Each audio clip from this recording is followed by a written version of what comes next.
Desiree. So cabin fever. When you have cabin fever, you start to think about, old memories, old loves. So I started thinking about my first love very recently. And I met my first love when I was 13 years old. I had gone to a summer camp in Ohio, and it was a special camp for kids like me who had juvenile arthritis. I was kind of an awkward adolescent, as so many of us are, but I was impounded with the fact that because of some of the medications and such, I was chubbier and swollen, and that summer I had also needed to use an electric wheelchair. But when you go to summer camp with a bunch of kids that also have arthritis, you kind of feel like everybody's the same, you belong. I met Rob at that summer camp.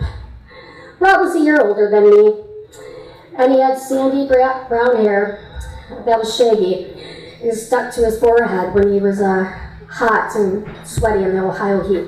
Not that me.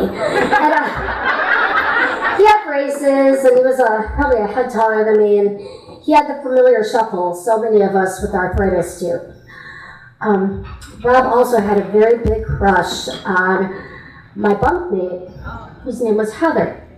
Now, even at arthritis camp, there was a certain hierarchy, because there's the invisible disease, so a lot of kids that have the invisible disease, meaning that juvenile arthritis affects their organs, and then there were the kids like me who had very visible disease.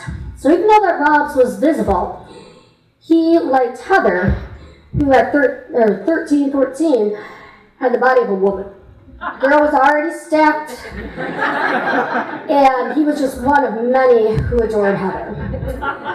So, like a good little bunkmate, instead of professing my love and maybe putting it out there that I might have a crush on Rob, I knew or assumed that compared to Heather, he would never look at me.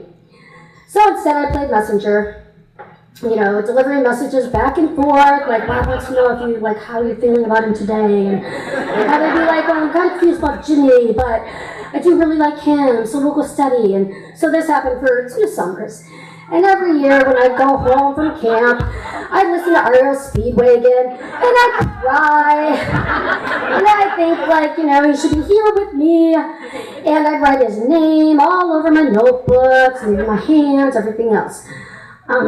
My last summer, I went to 8th grade, and as we said our goodbyes, we all exchanged information, and that was pretty much it. I moved on, I went to high school, I found a whole new set of boys to secretly love and think they wouldn't like me again. But, sophomore year, I was going through some boxes of old letters, and I found Rob's address. So I decided to write him, see how he was doing.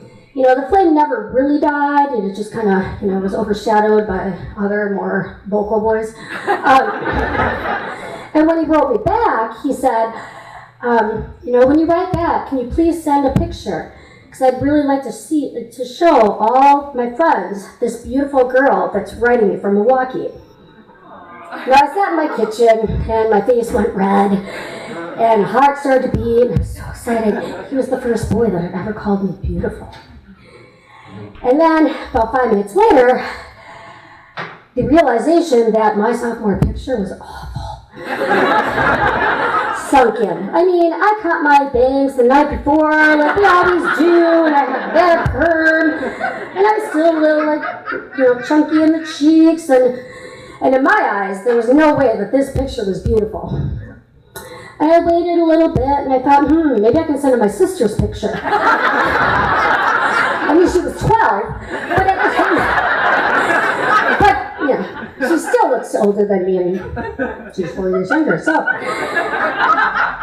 waited a little more of our time and figured out that, even though it had been like 2-3 years since we had seen each other, he'd probably figure it out. So instead, I just didn't write him back.